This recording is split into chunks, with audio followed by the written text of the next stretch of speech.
7:38.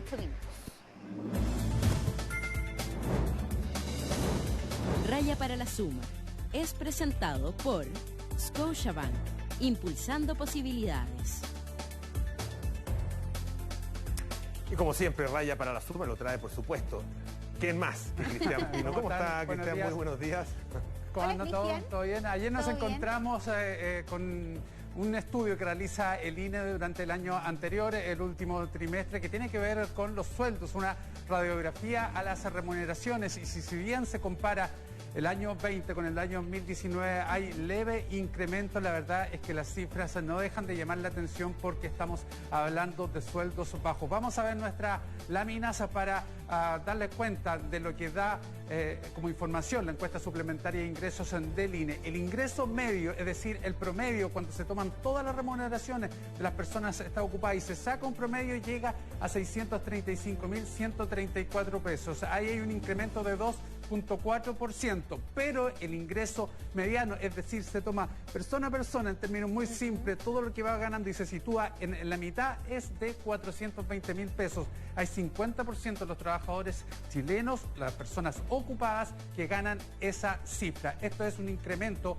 con respecto al año 2019 sobre el 4%. Ahora bien, esto es nominal. ¿Y qué es lo relevante que sea nominal? Lo real, más allá del concepto técnico, es que lo nominal es sin descuento de lo que significa la inflación en la remuneración. Entonces, eso tendrían que bajar más. ¿Qué pasa con las mujeres? ¿Qué pasa con los hombres? Aquí baja las mujeres, pero hay también disminución en la brecha salarial sobre los 7 puntos porcentuales. 551.000 pesos mediano 400.000, y en los hombres 629.000, algo más, y 450.592 el ingreso mediano. Avanzamos con la lámina y nos va a dar cuenta de lo siguiente, de los tramos que reciben las personas ocupadas. 10,3%, 300.000, pero ahí hay un porcentaje muy alto. ¿Cuántos son las personas ocupadas en el año 2020? 7.550.000, a diferencia de los 8.600.000 y algo más que había durante el 2019. Y por eso se incrementa en parte el ingreso, porque obviamente la caída del ingreso es menor a la caída de los trabajadores. Y bueno, ahí está también otro porcentaje alto, 400 y 500.000 pesos. Las regiones avanzan rápidamente con nuestra lámina y nos vamos a dar cuenta que 3 son las que, obviamente por las condiciones, por situarse en los extremos de nuestro país, Antofagasta, Magallanes sobre todo, Metropolitana por concentrar mayormente todo el sector productivo, y Coquimbo, Maule y Ñuble las que tienen menores ingresos. Vamos a conversar esta mañana, ¿les parece?, con Carlos Portales, el director de Data Lab y académico de la Universidad Católica. Acá está Carlos ya junto a nosotros. Carlos, ¿cómo estás? Muy buenos días, gracias por estar con nosotros. Carlos, ¿a qué, a su juicio, se puede tener como razón, como causa, esta baja en los ingresos? O estos ingresos tan bajos, más bien. Sobre todo el que tiene que ver con los 420.000 pesos del 50% de los trabajadores. Bueno, buenos días, Cristian. Muchas gracias por la invitación.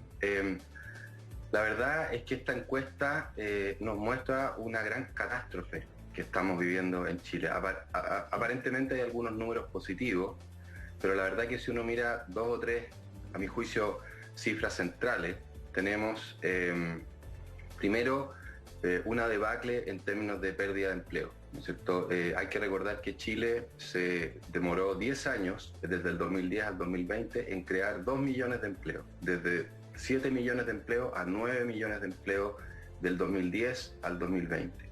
Y en pocos meses se produjo una enorme destrucción de empleo y hoy día estamos en 7 millones y algo, o sea, casi 1,5 millones de personas dejaron de trabajar. Entonces, eso es lo primero.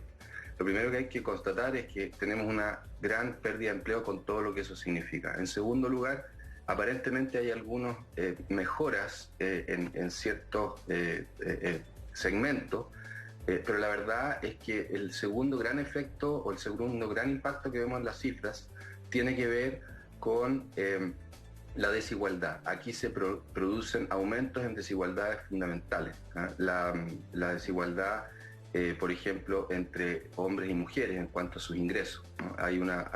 Sigue habiendo una desigualdad enorme, y la peor parte de toda esta crisis se la llevaron las mujeres, en términos de que salen del mercado laboral muchas mujeres y particularmente salen mujeres de los segmentos con menor educación.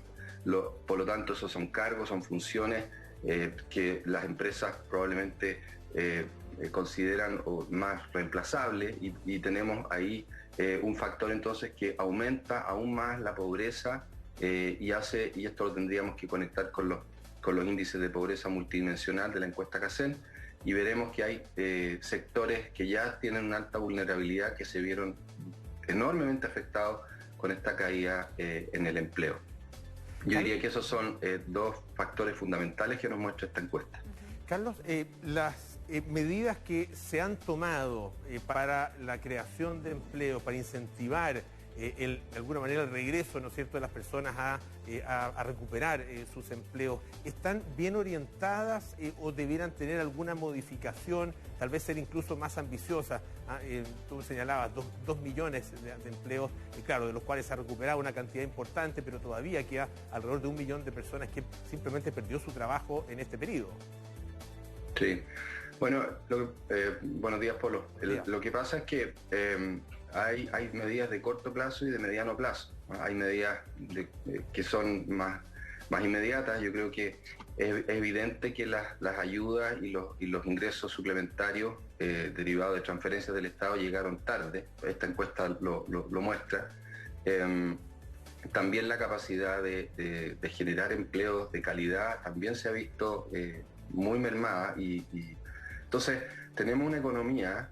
El Estado puede ir en ayuda de esas personas y probablemente se vio esos mayores ingresos más hacia el 2021 que hacia el 2020, que es donde están recogidos estos datos. Pero aún así tenemos problemas estructurales, ¿no?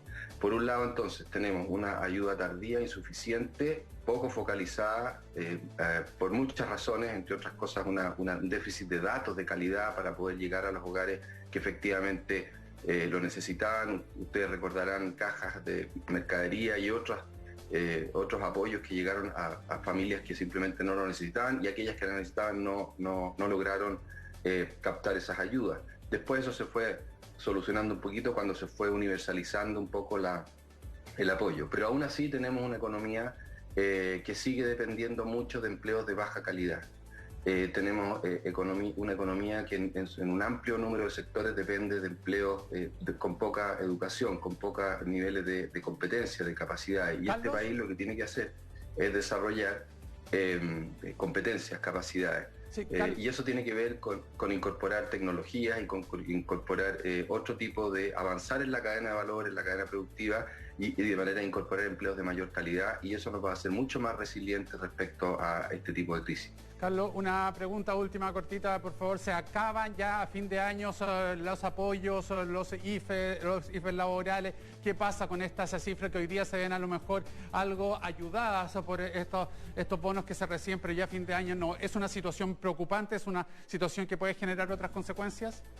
Absolutamente, esto puede ser una burbuja. Estamos viviendo una burbuja si no logramos una recuperación de empleo de calidad a través de incorporar trabajadores a tareas y funciones en las empresas que realmente se requieran y rápidamente desde el Estado nos ponemos las baterías para poder generar capacidades, competencias, hacer transformaciones laborales en las personas, transiciones, y las propias empresas que tienen muy bajos índices de capacitación. Esto puede ser una crisis que nos acompañe por un buen rato. Muy bien, Carlos Portales, el director de Data Lab y académico de la Universidad Católica. Muchísimas gracias por este contacto. Que estén muy bien. Gracias. Gracias a ustedes. Ahí estaban, son cifras muy preocupantes. De hecho, ayer el ministro del Trabajo llamó a los empresarios también a mejorar los niveles de remuneración en las medidas que corresponde y que pueden hacerlo, porque después de estos apoyos, la verdad es que la situación no va a dejar de ser compleja. Muchísimas gracias. Muchísimas gracias a ustedes. Muy bien, buenos días. Buenos días, son ya las 7:47. Vamos a conectar con Miguel Acuña y la información.